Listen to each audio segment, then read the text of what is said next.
12ই October 1972 সাল দক্ষিণ আমেরিকার উরুগুয়ে থেকে একটি চার্টার বিমান উড়াল দেয়, যার গন্তব্য ছিল চিলির রাজধানী সান্তিয়াগোতে। এই বিমানে ছিলেন রাগবি খেলোয়াড়রা এবং তাদের ম্যাচ দেখতে যাওয়া পরিবারের সদস্য, আত্মীয়-স্বজন ও বন্ধুরা। বিমানে মোট 45 জন যাত্রী ছিলেন, যার মধ্যে ছিলেন 9 জন ক্রু মেম্বার। 3 ঘন্টার মধ্যে এই ফ্লাইট তাদের গন্তব্যে পৌঁছে যাওয়ার কথা ছিল, কিন্তু পথে তাদেরকে আন্দিজ পর্বতমালা পেরোতে হবে। দুর্ভাগ্যবশত বিমানটি কিছু দূর এগিয়ে যাওয়ার পর আবহাওয়া অনেকটা খারাপ হয়ে পড়ে। এ কারণে মাঝপথে আর্জেন্টিনার মেন্দেজা শহরে বিমানটি নামানো হয়।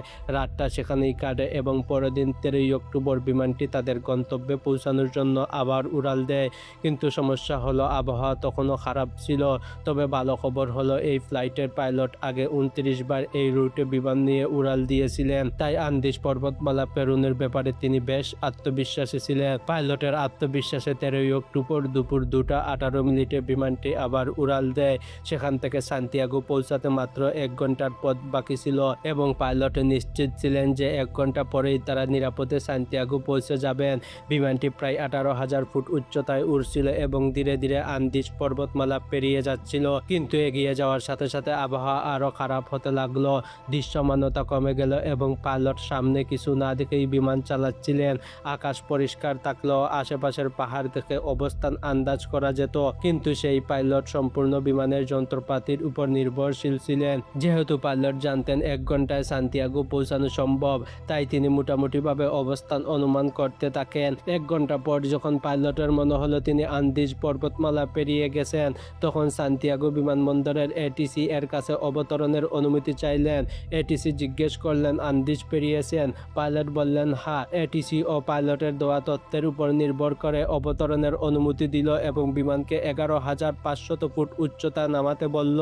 বেলা 3:21 পাইলট ধীরে ধীরে বিমানের উচ্চতা কমাতে শুরু করলেন, কিন্তু নিচে আসার সাথে সাথে দেখলেন আন্দিজ পর্বতমালার পাহাড় এখনো শেষ হয়নি। বিমান একটু নিচে নামানোর পর বিশাল একটি পাহাড় দেখা গেল। পাইলট দ্রুত বিমান উপরে তোলার চেষ্টা করলেন, কিন্তু ততক্ষণে অনেক দেরি হয়ে গেছে।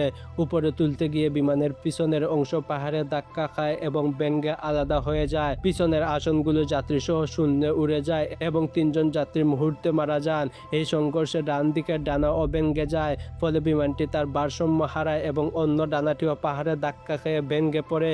শুধু বিমানের সামনের অংশটি অবশিষ্ট থাকে, যা ঘন্টায় 350 কিলোমিটার বেগে নিচের হিমবাহে আছড়ে পড়ে। বিমানটি সম্পূর্ণ ধ্বংস হয়ে যায়। পাইলট তাৎক্ষণিকভাবে মারা যান। 45 জন যাত্রীর মধ্যে 12 জন এই দুর্ঘটনায় প্রাণ হারান। বেঁচে থাকেন 33 জন, তবে তাদের বেশিরভাগই মারাত্মকভাবে আহত এবং তারা জানেন না যে এই মুহূর্তে কোথায় আছেন। বিধ্বস্ত বিমানটি মাটি থেকে 3,570 মিটার উচ্চতায় আন্দিজের এক অজানা পাহাড়ে ছড়িয়ে ছিটিয়ে পড়ে আছে। এই পাহাড় থেকে বেঁচে বের হতে পারবেন কিনা তা কেউ জানে না। এত কিছুতে একটা ছোট ট্রেলার মাত্র। এই ফ্লাইটের আসল গল্প এখন শুরু হবে। আপনি কল্পনা করতে পারবেন না এরপর তাদের সাথে কি ঘটেছিল। বেঁচে থাকা যাত্রীরা বুঝতে পারলেন যে এই বিরান আন্দিজ পর্বতমালা এখন তাদের উপর বিপদের পর বিপদ নামিয়ে আনতে থাকবে। আহত যাত্রীদের মধ্যে একজন ছিলেন নান্দু পার্দু, যার মাথায় গুরুতর আঘাত লেগেছিল এবং তিনি কোমায় চলে যান। সমস্যা ছিল সন্ধ্যা হয়ে গেলে উদ্ধারকারী দল তাদের খুঁজে বের করতে পারবে না। সন্ধ্যার আগে খুঁজে না পেলে এই তুষারবৃত পাহাড়ে রাত কাটানো প্রায় অসম্ভব, কারণ এখানে রাতের তাপমাত্রা -30 ডিগ্রি সেলসিয়াসে নেমে যায়। শীঘ্রই 4টি উদ্ধার বিমান পাঠানো হলো। তারা আন্দিজ পর্বতমালার পাহাড় তন্ন তন্ন করে খুঁজলো, কিন্তু কিছুই পেল না, কারণ বিমানটি এমন এক জায়গায় বিধ্বস্ত হয়েছিল যেখানে সব সাদা বরফ আর ঘন কুয়াশা, আর বিমানটি সাদা রঙের। উপর থেকে দেখে বিধ্বস্ত স্থান চেনার উপায় ছিল না। রাত নেমে এলো। সেদিনের জন্য উদ্ধার অভিযান স্থগিত করা হলো। বেঁচে থাকা যাত্রীরা ভরসা করেছিলেন যেভাবেই হোক আজকের রাতটা পার করতে পারলেই কাল ঠিকই কেউ আসবে। ভাঙ্গা বিমানের ভিতরে আশ্রয় নিয়ে রাত কাটালেন যাত্রীরা। রাতটা ছিল ভয়ঙ্কর, -30 ডিগ্রি শীতে বেঁচে থাকার লড়াই। তবুও আশার আলো ছিল, কালকে কেউ আসবে। কিন্তু সেই রাতেই 5 জন আহত যাত্রী প্রাণ হারান। জীবিতদের সংখ্যা 33 থেকে কমে এসে দাঁড়ায় 28-এ। পরের দিন 14ই অক্টোবর সকালে উদ্ধার অভিযান আবার শুরু হয়। প্রায় 11টি বিমান তাদেরকে খুঁজতে বের হলো, কিন্তু সমস্যা ছিল বিমানটিও সাদা ছিল, যা বরফে সহজে মিলিয়ে যাচ্ছে। উদ্ধারকারীরা বিমান নিয়ে বেঁচে থাকা মানুষের মাথার উপর দিয়ে উড়ে যাচ্ছে, কিন্তু নিচের মানুষগুলিকে তারা চোখে দেখতে পারতেছে না। তখন বেঁচে থাকা যাত্রীরা লিপস্টিক দিয়ে বিমানের গায়ে সস দেখার চেষ্টা করলেন, কিন্তু বুঝলেন এত বড় বিমানে লেখার জন্য লিপস্টিক যথেষ্ট নয়, তখন তারা সুটকেস দিয়ে বরফের উপর বিশাল একটা ক্রস চিহ্ন তৈরি করলেন যাতে উপর থেকে স্পষ্ট দেখা যায়। সেদিন 3টি বিমান তাদের মাথার উপর দিয়ে চলে গেল, কিন্তু কেউ তাদের দেখতে পেল না। 15ই অক্টোবর একই অবস্থা, উদ্ধারকারী দল তাদেরকে খুঁজে পেতে ব্যর্থ হলো।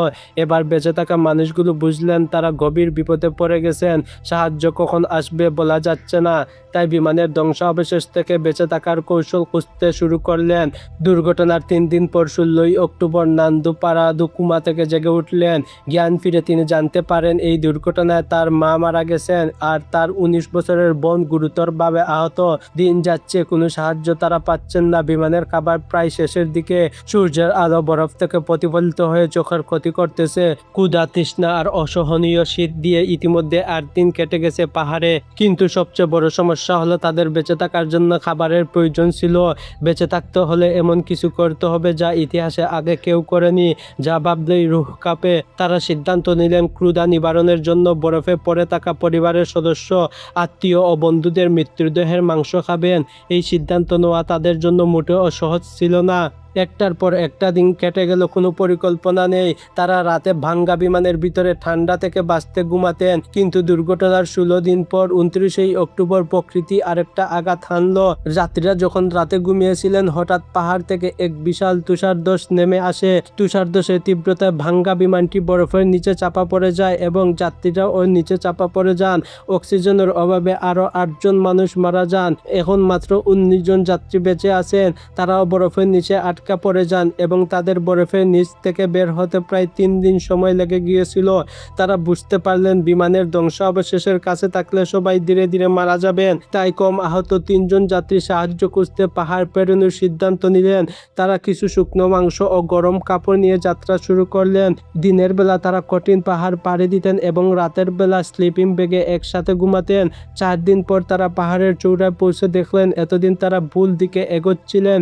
সামনে আরো বিশাল পাহাড়ের সারি অপেক্ষা করতেছে তাদের জন্য। খাবার প্রায় শেষ হয়ে গিয়েছিল। তখন 3 জনের মধ্যে সিদ্ধান্ত নিলেন বিজেস্তিন ফিরে যাবেন বিমানের কাছে, আর পারাদু এবং কানেসা সামনে এগিয়ে যাবেন সাহায্যের জন্য। পাহাড়ের চূড়া দিয়ে সঠিক পথ ধরে তারা দুজন এগিয়ে চললেন। 9 দিন একটানা হাঁটার পর নদীর ওপারে 3 জন মানুষকে তারা দেখতে পেলেন। সাহায্য চাইবার আগে তারা চলে গেল। পরের দিন তারা কিছু গ্রামবাসীকে দেখতে পেলেন এবং তারা তাদের কাছে সাহায্য চাইলেন। গ্রামবাসী বিমান দুর্ঘটনার কথা জানতেন, তাই সব বুঝলেন এবং দ্রুত সেনাবাহিনীকে খবর দিলেন।